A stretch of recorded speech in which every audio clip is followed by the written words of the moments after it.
Good evening, colleagues, and welcome to this weekend's tutorial. And we'll be looking at a very important topic, cardiac arrhythmias. We'll follow this learning outcome. All right, at the end of this tutorial, I hope that all participants should be able to demonstrate knowledge of cardiac arrhythmias, both in the ICU and the operating room, to properly recognize, diagnose, and manage common arrhythmias in the ICU and the OR, and to be able to apply best practices, both in the diagnosis and management of common arrhythmias. We're going to follow this outline.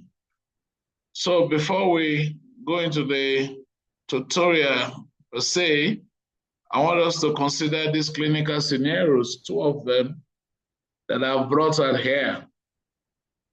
Very briefly, we'll just take two people to attempt each of the clinical scenarios. So the first one is a 47-year-old male patient admitted to the ICU following thyroidectomy for postoperative management. On arrival at the ICU, he remained intubated and connected to the mechanical ventilator. His vital signs revealed blood pressure of 85 over 40 millimeters of mercury, heart rate of 120 beats per minute, with an irregular pulse, SpO2 94% at F out of 100, and a 12-lead ECG is shown on the right side of the screen. So looking at the ECG strip, interprets the ECG. Number two, what are the likely causes of this arrhythmia? And number three, outline your management of this patient. And we quickly take a go at this clinical scenario. Any two people quickly because of time. Anybody, any volunteer?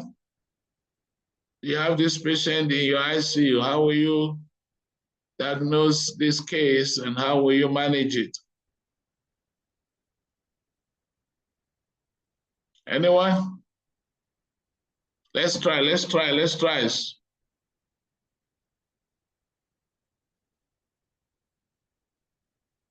Adegoke, I can see your name here. Anybody? Ajayi Kolawole?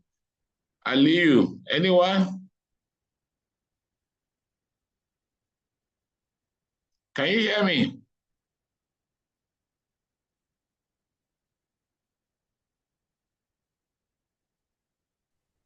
Yes, Prof, we can hear you.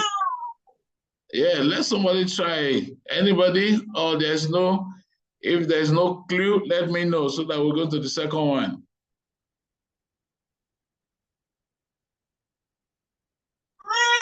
No clue, sir. Nobody's trying.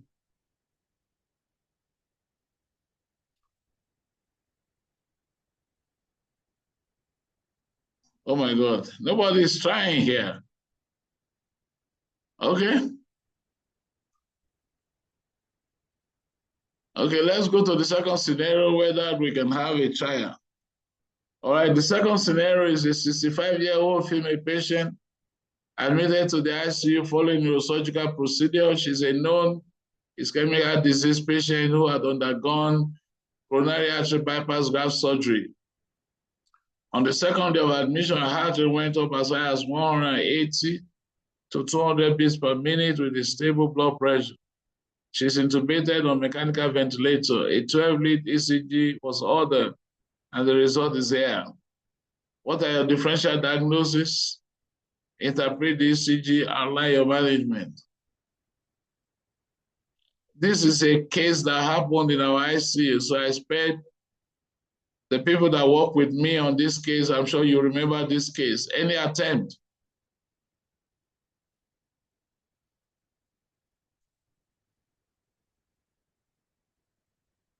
Anybody from my center? We saw this case, we managed this case.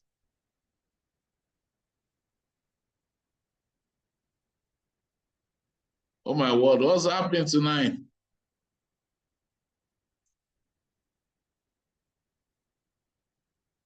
John, I saw you. Are you trying to answer that question?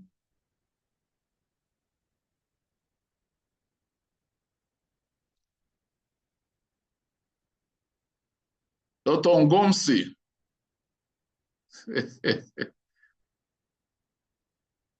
John Claude Habumagusha. Hello? Hello, yes, please come to our rescue. Dr. Shava. Okay, all right. Yes, okay. Please, which center are you from? Okay. I'm from Zimbabwe. Okay, thank you, Shava. Okay, so it's a narrow complex tachycardia, which I think is a supraventricular tachycardia with a stable blood pressure. My initial management would be to try vagal maneuvers since the patient is hemodynamically stable. And then the other option could be to give adenosine, 6 milligrams an initial dose start, and then escalate to 12 milligrams. Correct. Thank you, Dr. Shava. Thank you. So how will you do your Valsalva maneuver? Which of the Valsalva maneuver will you do here?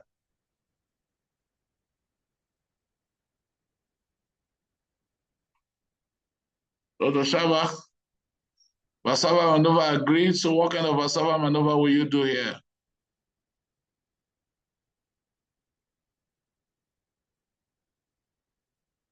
Okay, you want to do carotid sinus massage, isn't it? Correct. Yes, carotid sinus massage. Yes. Okay, thank you very much. Do you want to attempt the first one?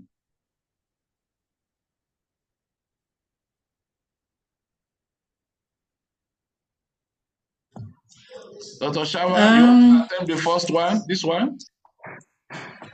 Okay, the first one is it's a ventricular tachycardia, I think, a white QRS complex.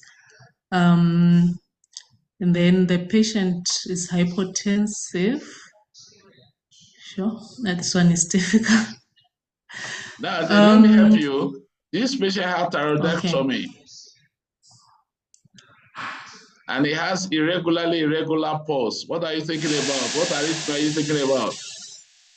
If you look at the ECG, there's lots of P waves. You can't see a distinct P waves. What will you be thinking about? So, no, I would be thinking about atrial fibrillation. Beautiful, atrial fibrillation. Yeah, okay. Okay, so what are the likely causes of this arrhythmia, atrial fibrillation?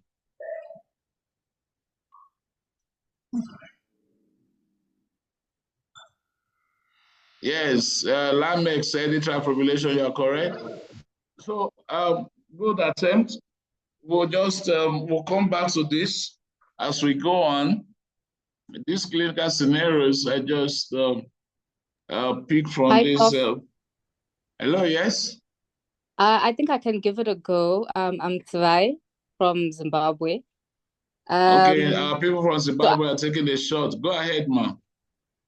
So atrial fibrillation, like I posted in the chat. And then so for this patient, so causes can be non-cardiac or cardiac.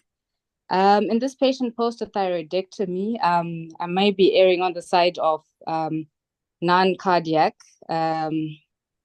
either like a thyroid toxicosis, depending on what his pre-op status was, electrolyte imbalances, I think on the non-cardiac issues.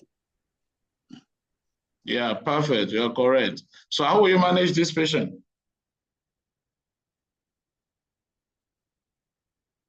Lameck?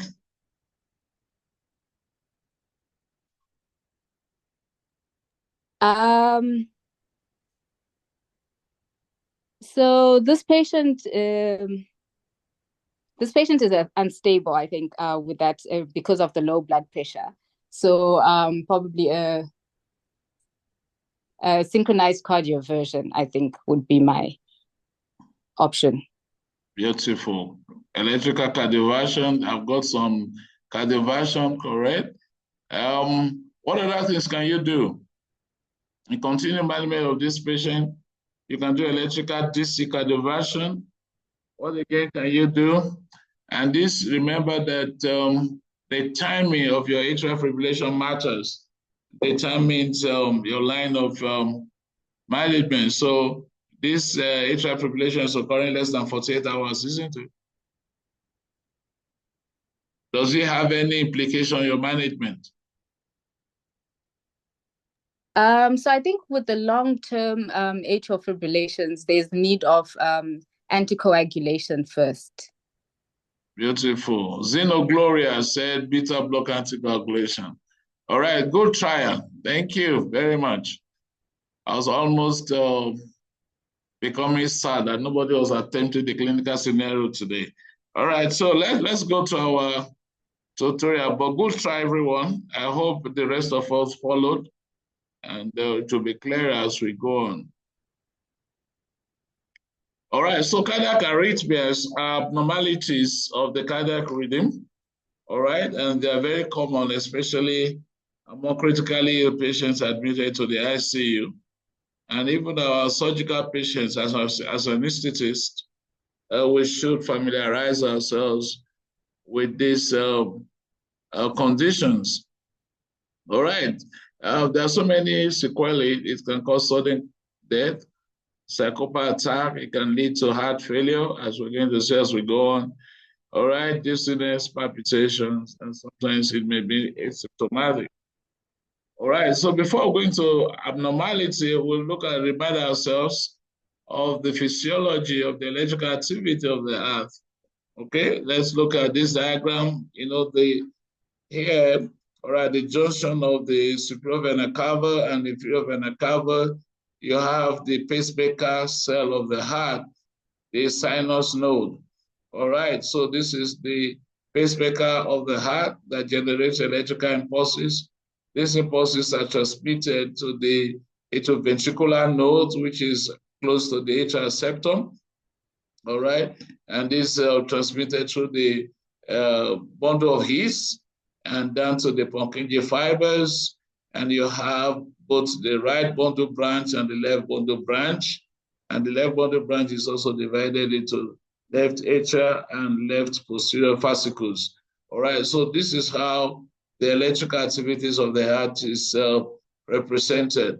So these are the normal thing, and we're going to look at after the electrical impulses go to the cardiac muscles, what happened, and how does all this cause contraction and lead to the cardiac output that we see.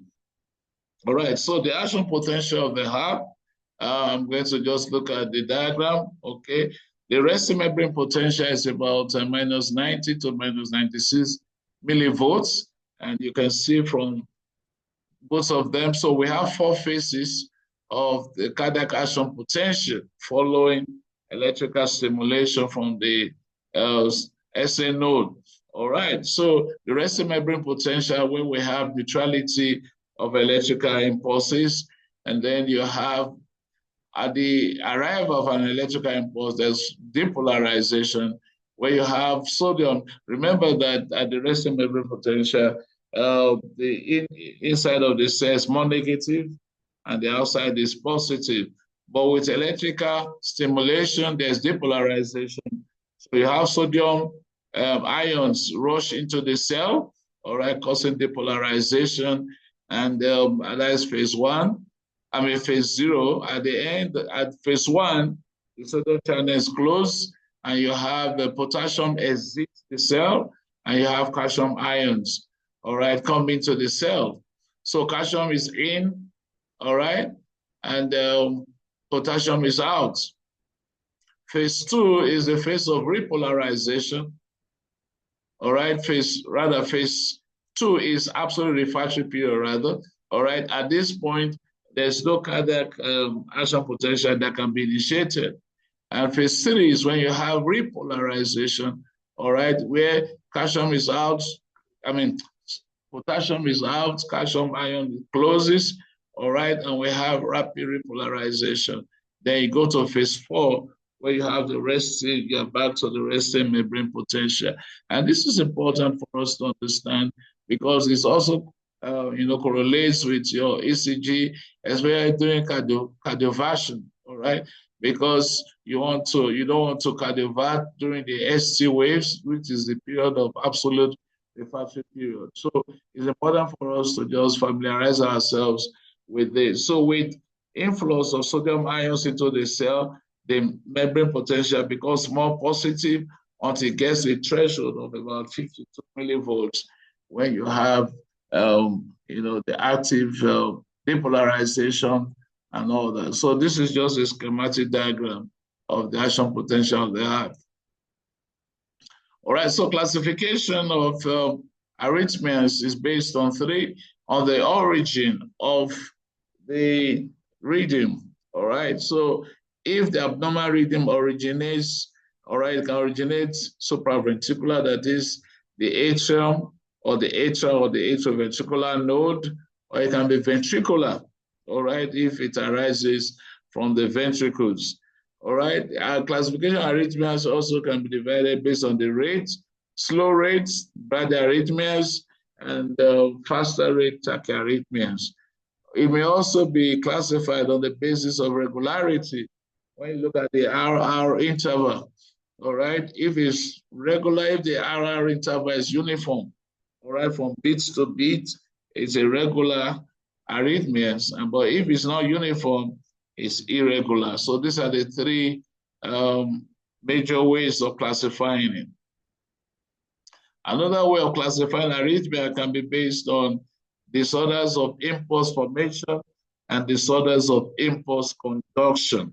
All right, so if the impulse formation arises, or the disorder of impulse formation arises supraventricularly, you have sinus arrhythmia, bradyarrhythmia, and what have you.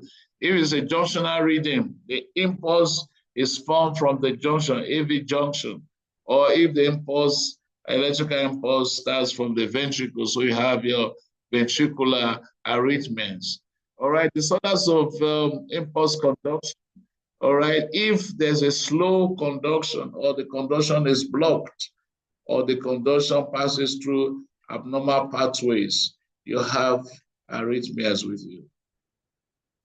All right, like what Dr. Lamek or Dr. Shava mentioned, it can also be classified on the basis of the diameter of the size of the QRS complex. All right, so if the QRS complex is less than 0.12 seconds, all right, which corresponds to 3 small pulses on the standard ECG strip, you have your sinus arrhythmia, sinus tachycardia, and all that.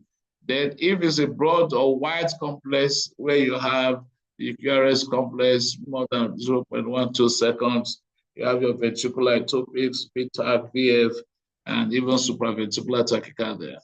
All right. A lot of times, supraventricular tachycardia is difficult to differentiate from ventricular tachycardia, but there are certain things we're going to look at as we continue to differentiate it.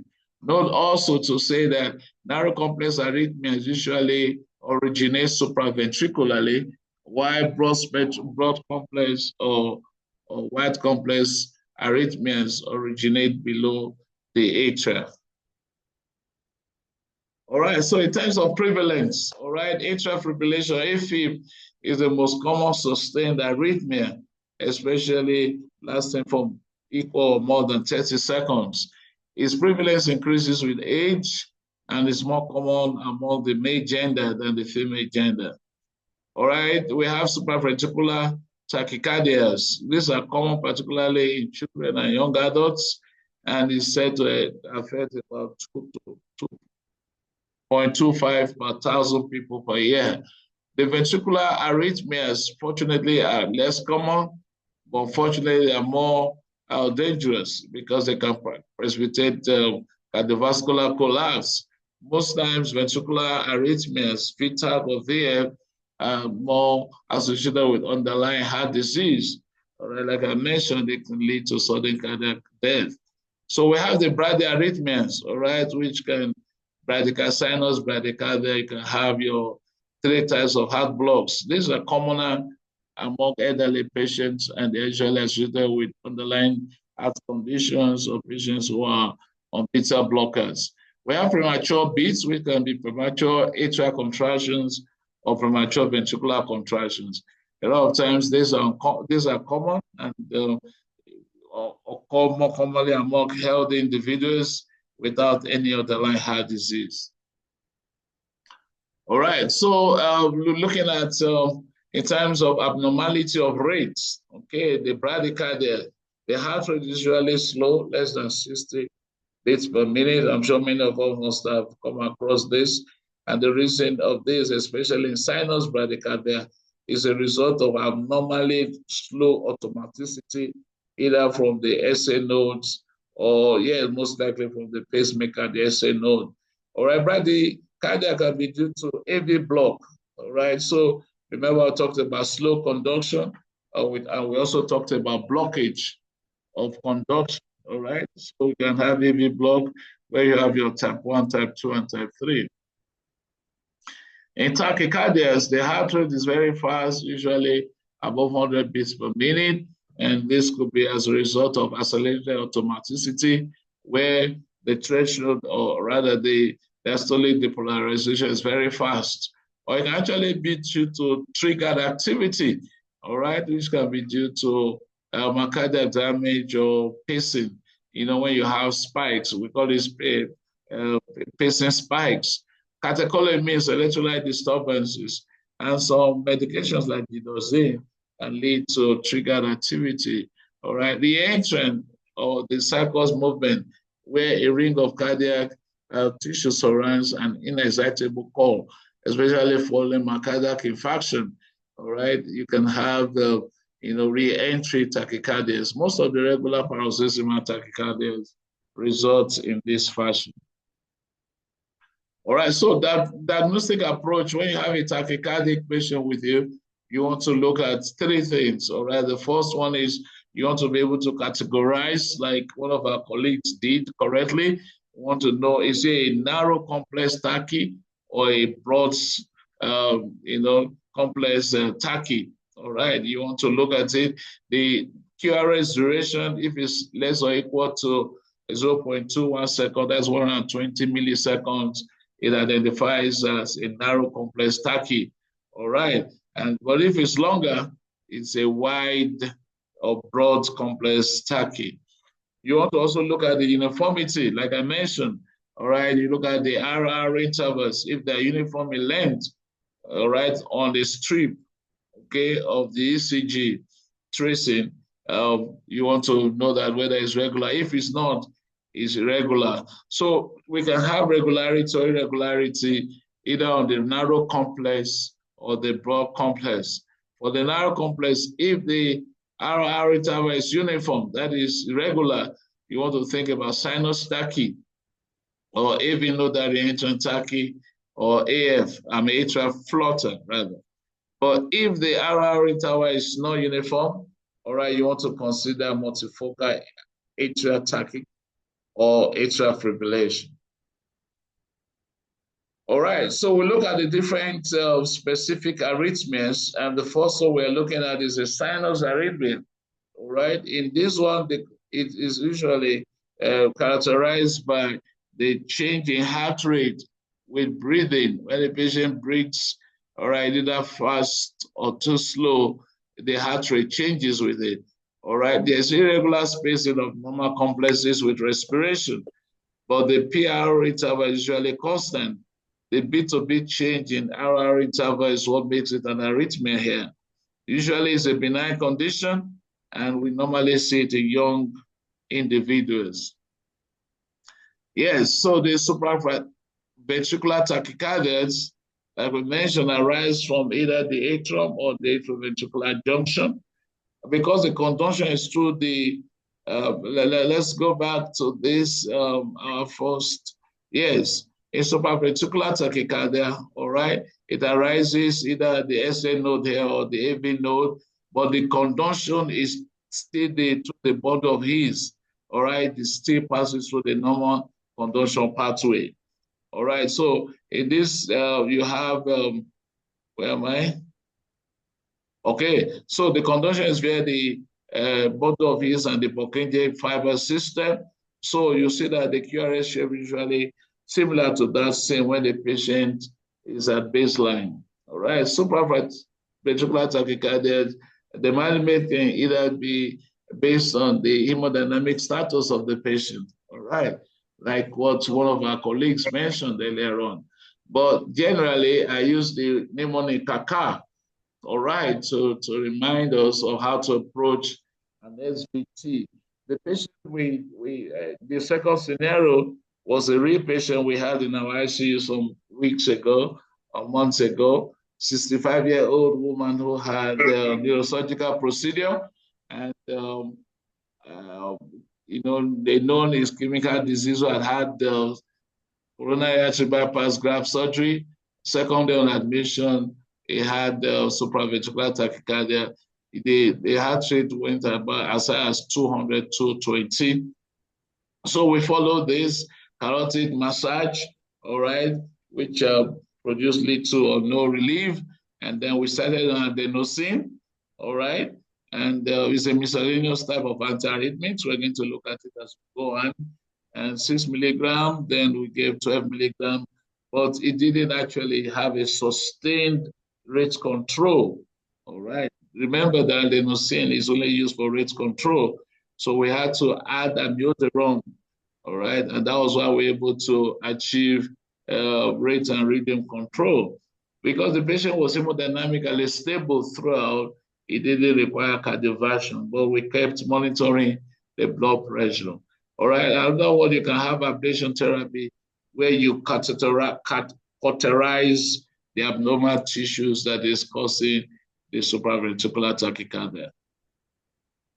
All right, so you can see it's a narrow complex, all right, arising from the SN node or AV junction, but you can see that the rate is varied. You can look at the PR interval is very fast, all right, and this one cannot give you less than almost 150, 180 if you calculate the stream heart rate. All right, adenosine therapy is something I decided to put it here because it's important for us to know. I don't know how many of us have adenosine in our centers, but we did have, and we use it for our patient. Note that you will want to use a peripheral line for adenosine therapy, all right? But if you want to use a central line, remember to reduce the dose by 50%. Because if you give adenosine full dose through a central line, you can have a cardiac stance, a cardiac arrest. So remember to give it to peripheral line. So the first dose is 6 milligram, per rapid injection, and you want to flush it with 20 ml saline. All right, if there's no response after 2 minutes, you want to give a second dose, you double your dose, 12 milligram, and repeat once if necessary. This was what we did for our patient, but we didn't have good response, and we had to give amiodarone. Remember that adenosine is contraindicated in asthmatic patient because it can cause bronchoconstriction. It's contraindicated in patient with AV block because it can cause cardiac standstill. All right. So there are some common side effects: facial flushing, sinus bradycardia. Patient may become dyspneic or chest pain from your bronchoconstriction, nausea, headache, and dizziness from sudden drop in heart rate. All right, the second one is sinus tachycardia, all right? And this is important for you to differentiate sinus tachycardia from, supraventricular tachy. A lot of times it's difficult to differentiate them, but in terms of causes, all right, and hemodynamic stability, you may be able to do that. But know that both of them are tachys. The heart rate is more than 100. The heart rate usually not up to 200 in sinus tachy, but in supraventricular tachy, you can have above 200 beats per minute. All right, causes of sinus tachy can result from stress, all right, especially after you play tennis like I do, or strong emotions, fever, dehydration. thyrotoxicosis, all right? If not because of the first scenario, I specifically mentioned irregular heartbeat, all right? Most patients with thyrotoxicosis have resting tachycardia, if you remember medical school. Resting tachycardia, all right? Anemia, heart failure, these are common causes of sinus tachycardia. All right, the drug of choice, you want to slow the heart with a beta blocker. Okay, we have what we call the premature atrial contraction, where the atrial pacemaker side above the ventricle sends out electrical impulses earlier, all right, than usual. And the ventricles are usually able to respond, but they respond haphazardly. So you have an irregular heart rhythm. All right. Premature atrial contractions can actually occur as a result of stimulants. Those of us that take a lot of coffee, all right, alcohol, cigarette, and even some medications. All right, stopping these stimulants usually enough to treat this kind of arrhythmias.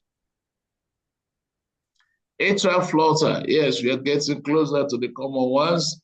Atrial flutter heart rate between 200 and 350 per minute.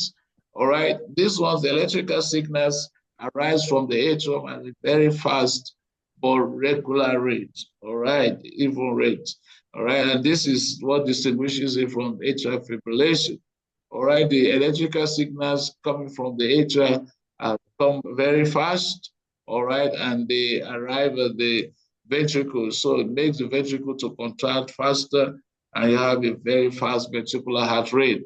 All right, so the signals from the atria arrive very fast, faster than the ventricles can cope with.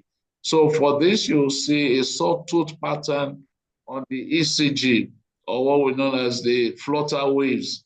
And this usually occur between the QRS complex because the atrial waves, the depolarization are coming so fast that the ventricles can respond to. And then you will see, let me show you here. All right, you can see atrial flutter here. All right, looks very fast. All right, and in between the QRS complex, these are flutter waves. You can see flutter waves.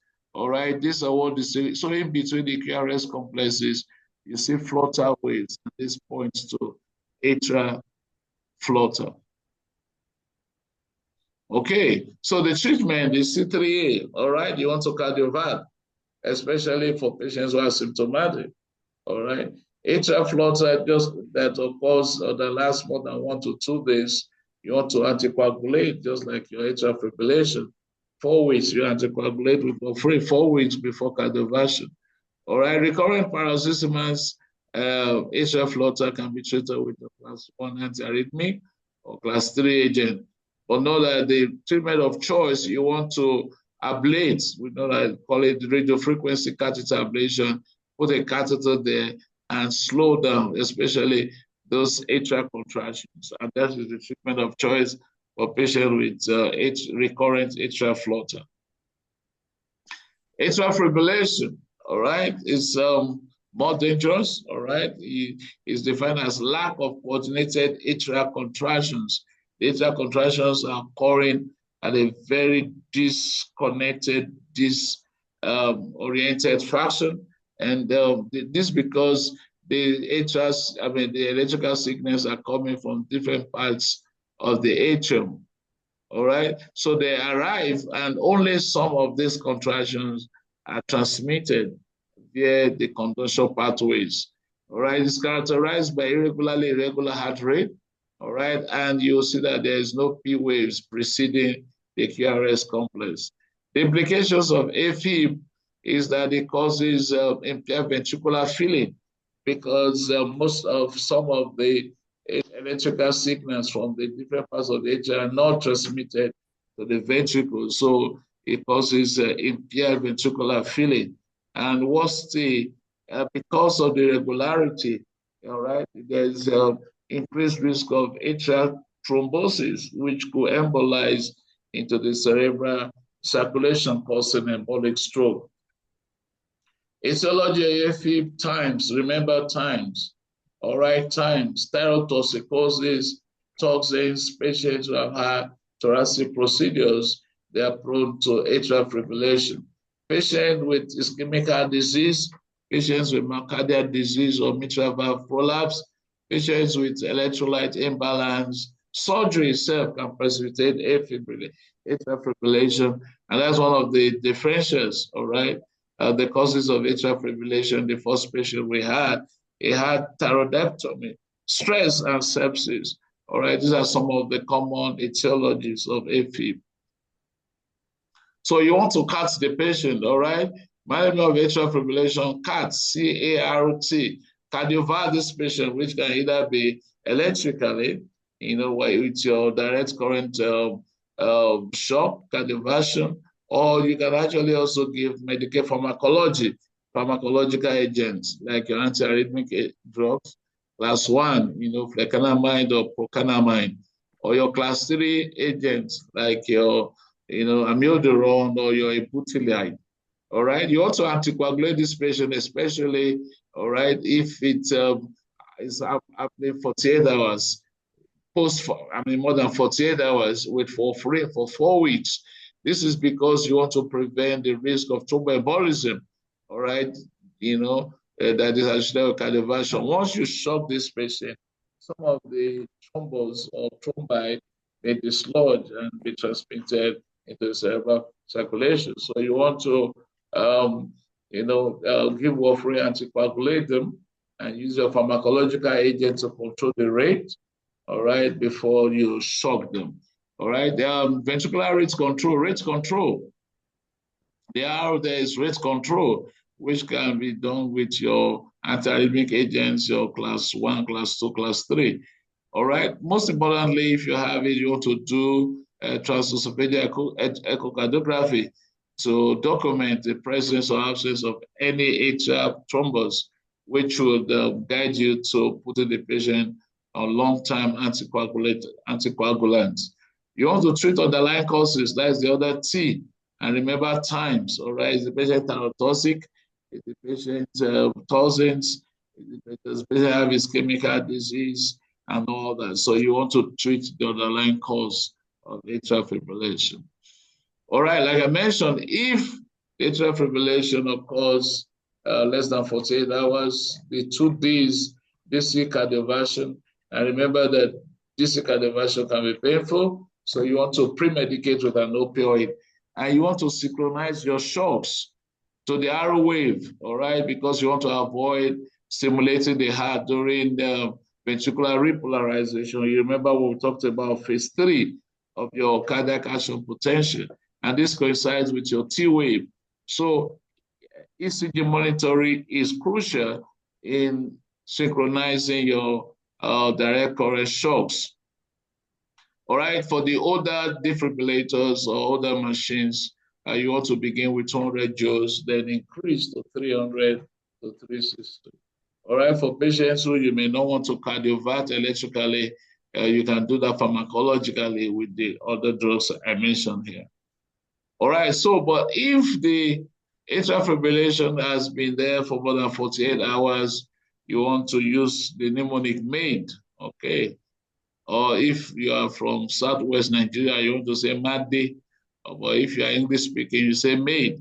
All right, metoprolol, which is a beta blocker. This is important, especially in the OR, when you have atrial fibrillation during surgery. All right, 2.5 to 5 milligram IV bolus over 2 minutes. And you can repeat this after every 5 minutes, but up to a maximum dose of only 15 milligram over 10 to 15 minutes. Amiodarone is one of the drugs I love for arrhythmias because it has a dual role. It controls the rate and also restores the rhythm. So amiodarone is useful for rate and rhythm control.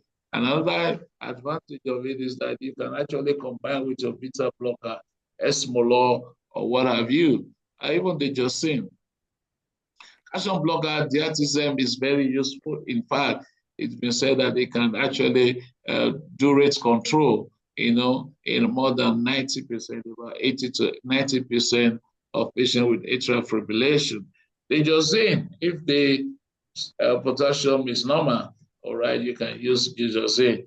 The disadvantages that most of the atrial fibrillation, some of them have electrolyte derangement, and that's why digoxin comes low in the treatment of atrial fibrillation.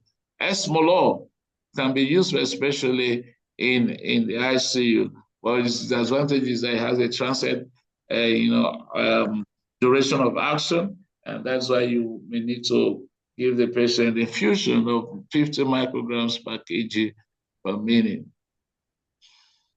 All right, another very important thing is, let's go to the next slide. All right, for atrial fibrillation, we use what we call the CC to ABC approach, CC to ABC approach for management of atrial fibrillation.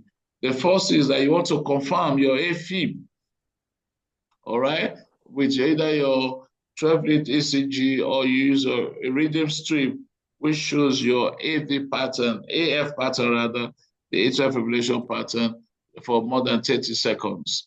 All right, the second C is you want to characterize your atrial fibrillation, all right, the 4S-AF scheme, we call it the 4S atrial fibrillation scheme, all right. Number one is that you want to assess for the risk of stroke. We're going to see that in the previous slide I'll show you. All right, stroke, the risk of stroke. This will determine your anticoagulation, all right, in order to avoid stroke. So symptoms, the severity of symptoms, all right, is there any cardiovascular collapse or compromise? What is the burden, all right? Is it paroxysmal? Is it spontaneous? Is it recurring? That's the severity of AF burden. And the substrate, all right? What is the age of the patient and comorbidity? And this will go ahead to tell you how to treat this patient. So, anticoagulate the patient to avoid stroke. You want to do better symptom control, either rate or rhythm control, and you want to assess for comorbidities and the risk of cardiovascular events in this patient. So one of the ways, all right, to check for risk of stroke in patients with atrial fibrillation is the Chadva's score. All right, Chadva's score is an acronym that stands for C. All right, does the patient have the congestive heart failure?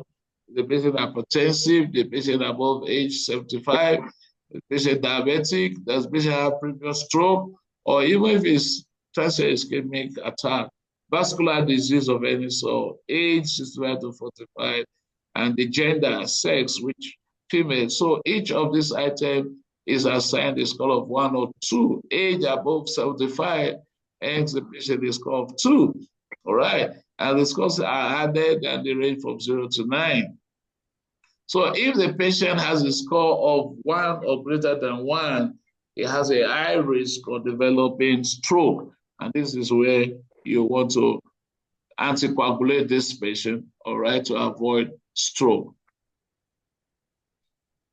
All right, so these are ECG strips of atrial flutter, all right?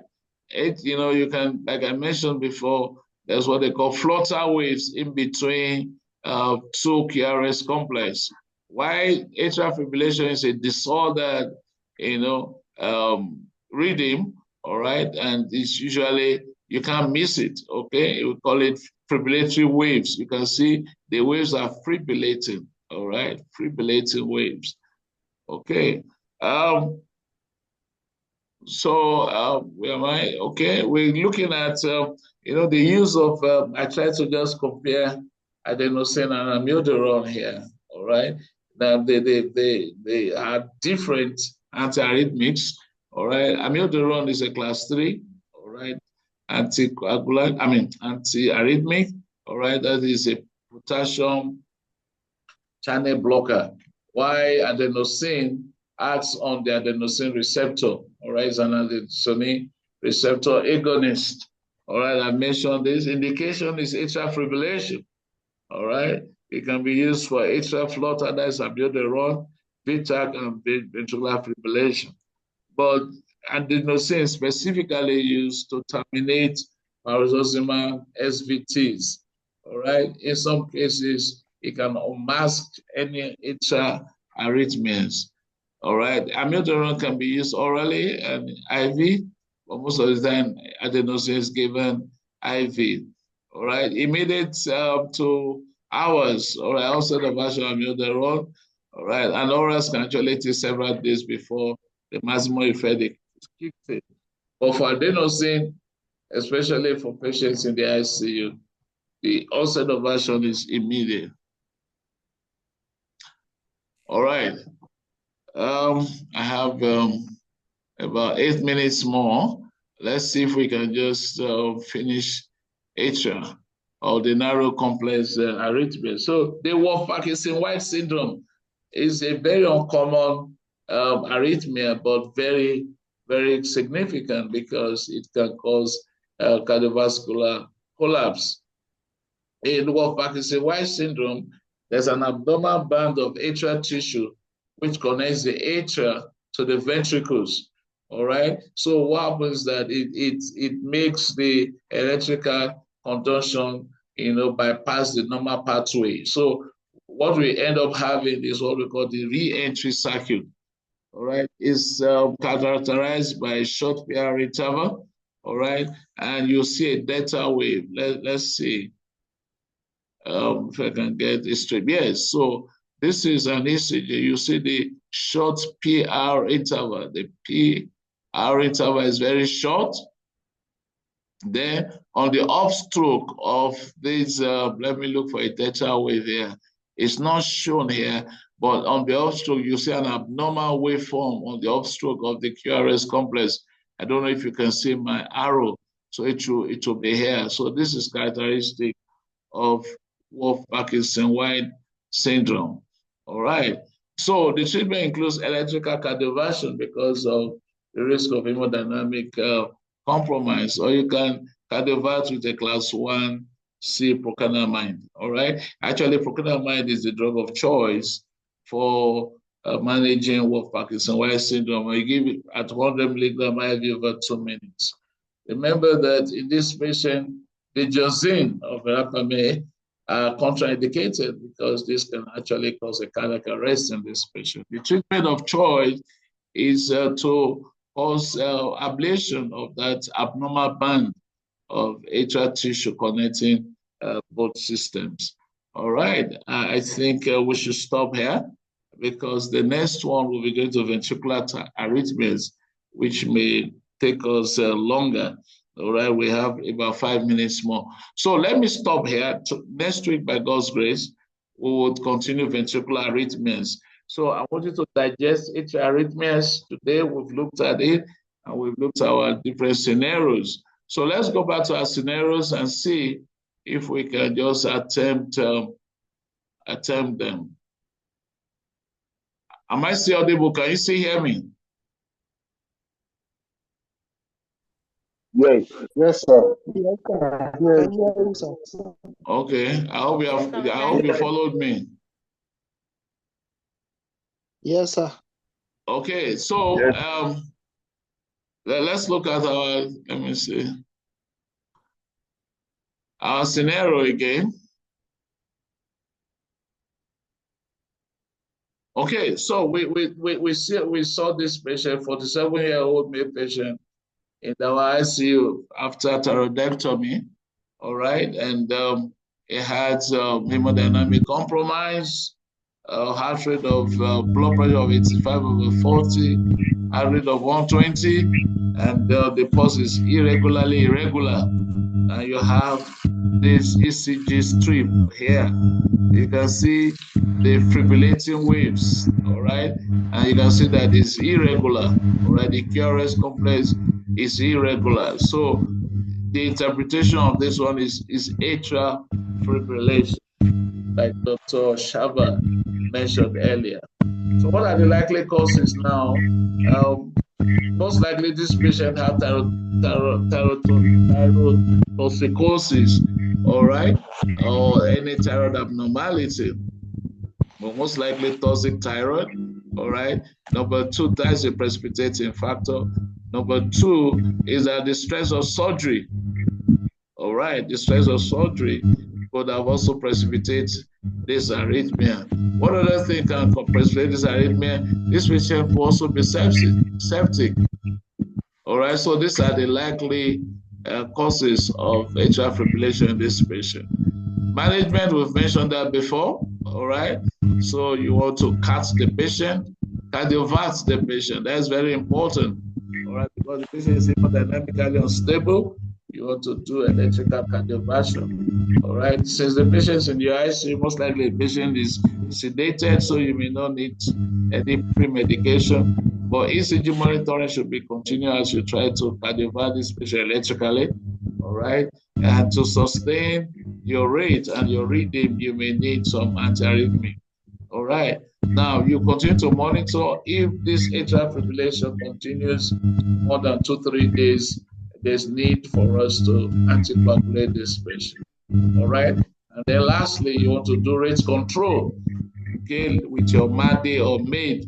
It depends on what you have, but most of the times amiodarone is my go-to in most of these arrhythmic situations because it both controls the rate and the rhythm. Any question, any contributions? And we will postpone, we'll talk about ventricular arrhythmias next week. Any questions, any contributions? The floor is yours.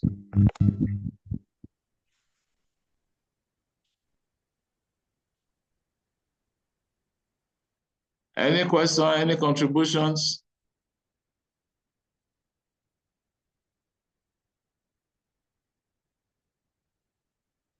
Is the tutorial abstract? We are so quiet today.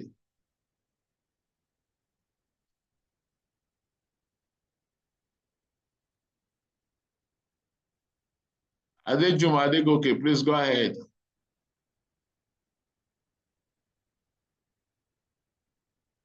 Unmute yourself and go ahead.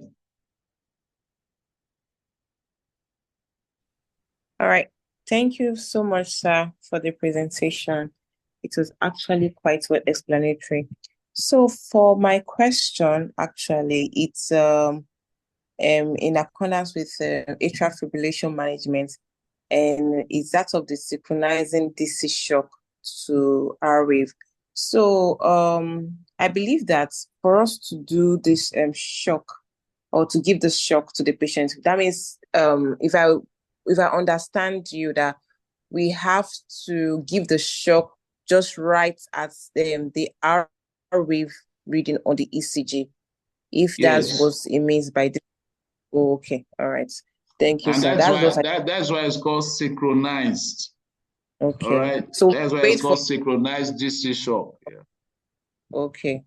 All right. So once we see the R wave, we give the shock. That's it. Yes, yes.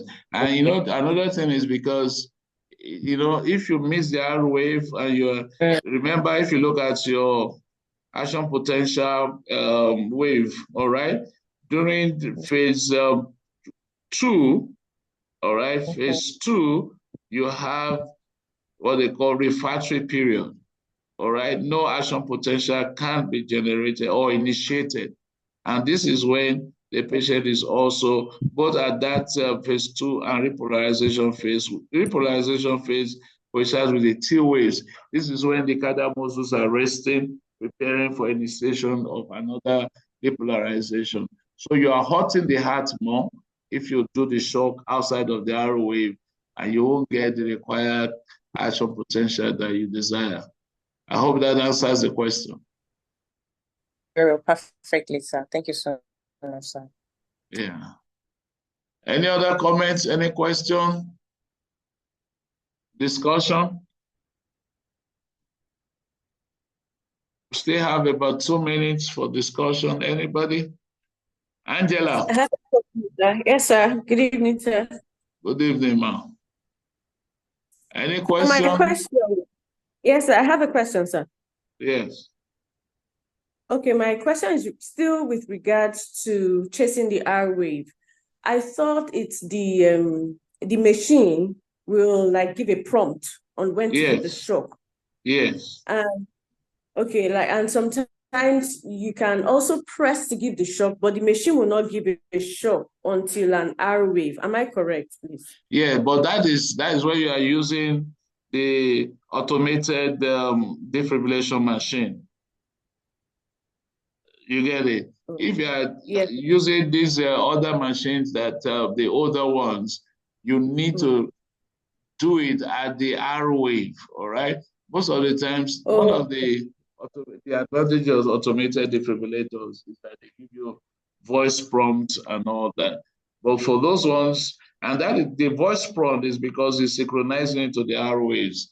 But for older machines, like I mentioned, you start your shock from 200, you go to 300. But for the automated ones, it just gives the 360 joules of shock after voice prompts. So you are not graduating it. So there are two types of defibrillators I try to combine in this presentation. So in areas where you don't have your automated defibrillating machine, it's important for you to be able to do ECG monitoring and synchronize your shock to the R wave. Does that help? Yes, sir. Thank you so much, sir. You're welcome. Any other contributions, question? Amphosinia, where are you? From Malawi. Hello. Hello. Osheni Damilola, go ahead.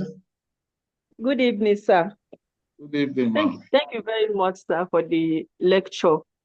In this scenario, I treating this patient. I mean, before shocking this patient, you said we should always sedate the patient before we can. If the patient is awake, or like I mentioned, if the patient is in ICU and your patient is already under sedation, there's no need. Sometimes, for instance, it depends on the level of sedation. If your patient is slightly sedated, because it is, as we go on in our lecture, we'll look at the difference between DC shock and defibrillation, all right? But DC shock, cardioversion rather, it's very painful in the awake patient. That's why it's important to ensure you pre-medicate them with opioids. Sir. Yes. I'm looking at this scenario with the patient having BP of 85/40. An opioid will most likely drop the blood pressure further down. So what other agents can be used to sedate the patient that won't affect the BP and still help in sedating the patient, sir? Yeah, if you see this scenario, we did mention that this patient is on ventilator, is in ICU. So most likely this patient is on some form of sedation, your alpha-2 receptor agonist, desmetomidine, or your clonidine. And you can, in fact, in some places they use ketamine, fentanyl, morphine, the KFM, all right? And the ketamine, presence of ketamine will reduce the dose of fentanyl and midazolam, ketamine, fentanyl, midazolam. So it will reduce the cardiovascular depression of these other two drugs. So it depends on what you have available. But remember that this patient is already under mechanical ventilation, and to tolerate it, there should be some degree of sedation. Pain relief can also help. If the patient is adequately pain-free, you can do without deep sedation for this patient, especially with this blood pressure. And don't forget that this blood pressure is a result of the arrhythmias that this patient has. Thank you, sir. Thank you. Okay, if there are no other questions, any other contributions? Okay, so let me ask you, let's look at the learning outcomes, all right? Based on what we have done today, did we achieve our learning outcome? Are you able to demonstrate knowledge of cardiac arrhythmias in the ICU?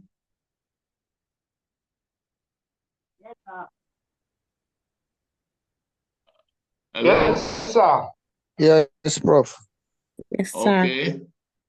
Now, will you be able to recognize atrial flutter, atrial fibrillation, SVT in your patients? Absolutely, sir. Yes, sir. Beautiful. And you should be able to manage the common ones, the atrial flutter, atrial fibrillation, SVT.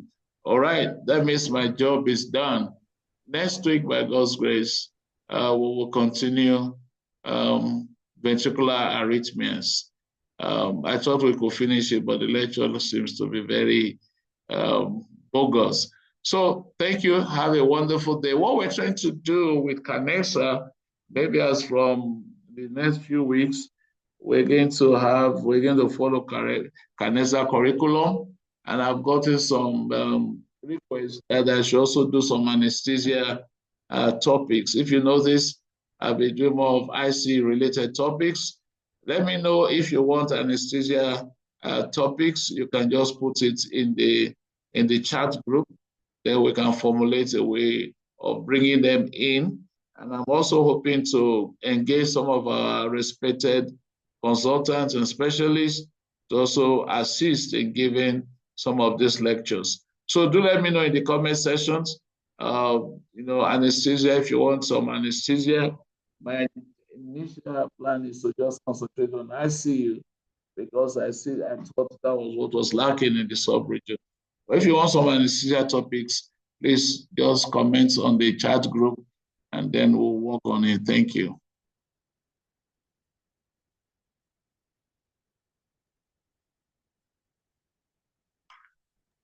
Thank you, sir.